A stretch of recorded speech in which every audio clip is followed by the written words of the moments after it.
All right, everybody. Everybody. Yeah. Read your Bible. Okay. We're on 17.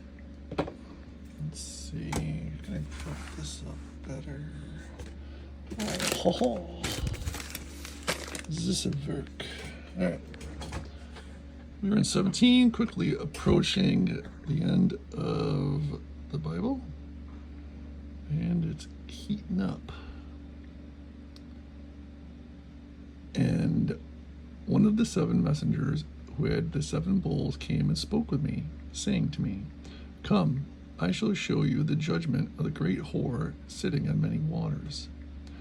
The great whore is understood to be the church, most notably the Roman Catholic Church, which, if you research how it started, you'll see it was pretty much a scam from the beginning. It's not what the original followers of Yeshua were doing.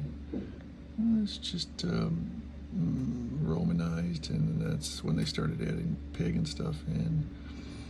And if you read a little bit about Martin Luther, that's a whole interesting story from what I've gathered. Everybody thinks, a lot of people are under the impression that his declaration that was nailed to the door of the whatever was, a pulling away from the Roman Catholic Church. It kind of wasn't, although it should have been, really, or it should have been at least a call to them go back to actually redoing the Bible, reading the Bible. But the same stuff as today. I mean, let's be honest. It was the same stuff as today. They were preaching nonsense the Bible didn't say. One of the issue that he had was you could buy, and I forgot what they were called. Every time I just bring fire with this. But there was something that you basically could, quote unquote, give a donation, quote unquote, to the church, and you would basically buy a ticket into heaven. Well, I'm not joking. That's pretty much how it went. And that's very simplified, and so he took, as he should have, took great issue with this, and that's what the letter was about. He wanted to talk about that. So in a way, we have to thank him, because he kind of made it okay. He's the one who started questioning the church and opened that whole door, at least from what I could tell. Again, maybe there's information I haven't seen. Someone's done it earlier.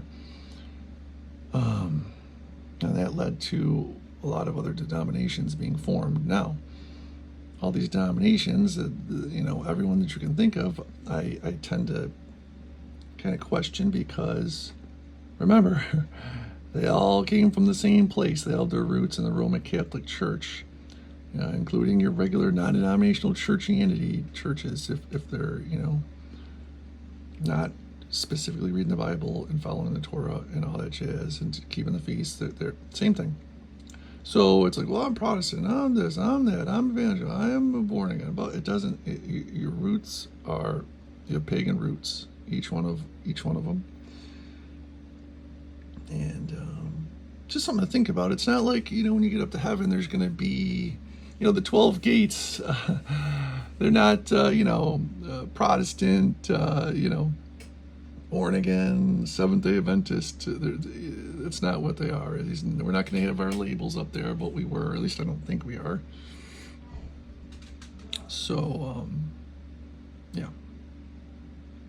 You just got to be careful of stuff like that, because if you read a bit, and again, who really knows, because none of us were there, but if you read a bit and you read this right stuff, and you try to verify it, cross-reference it, the truth kind of makes sense and comes out there.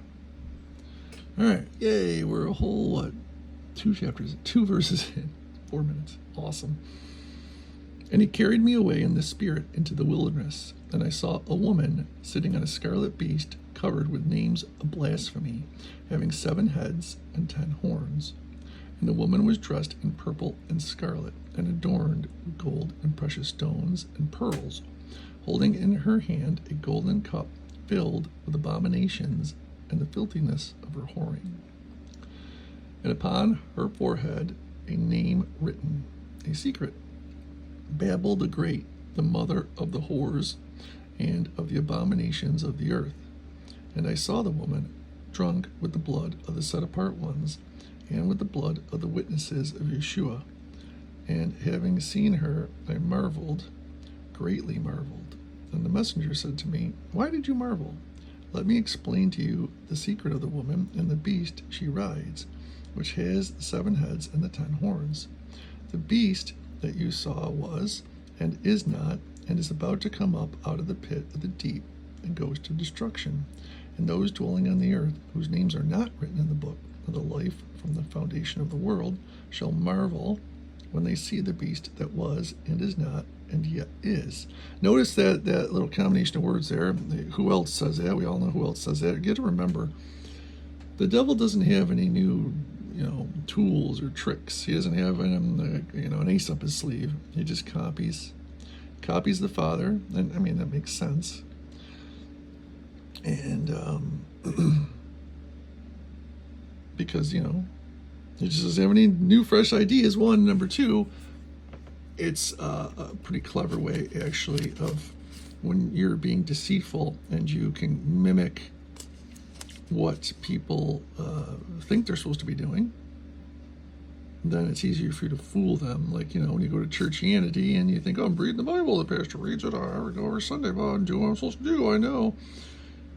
But, as we go over in this channel and our videos, the way they twist things, you think you're doing the right thing, but you absolutely, when you read this Bible, are not. And boy, oh boy, is chapter 20 and 21 a doozy. So, you best buckle up.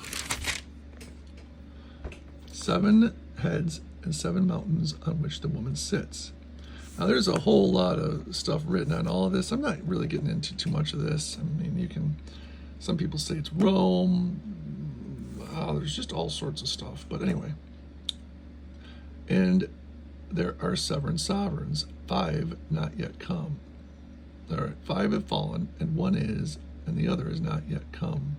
And when he comes, he is to remain a little while. And the beast that was and is not is himself also the 8th, and is of the 7, and goes to destruction. And the 10 horns which you saw are 10 sovereigns who have not yet received a reign, but receive authority as sovereigns with the beast for 1 hour. Man, talk about a short gig. They have 1 mind, and they shall give their power and authority to the beast. They shall fight with the Lamb, and the Lamb shall overcome them, for he is master of masters, and sovereign of sovereigns. And those with him are called, and chosen, and trustworthy.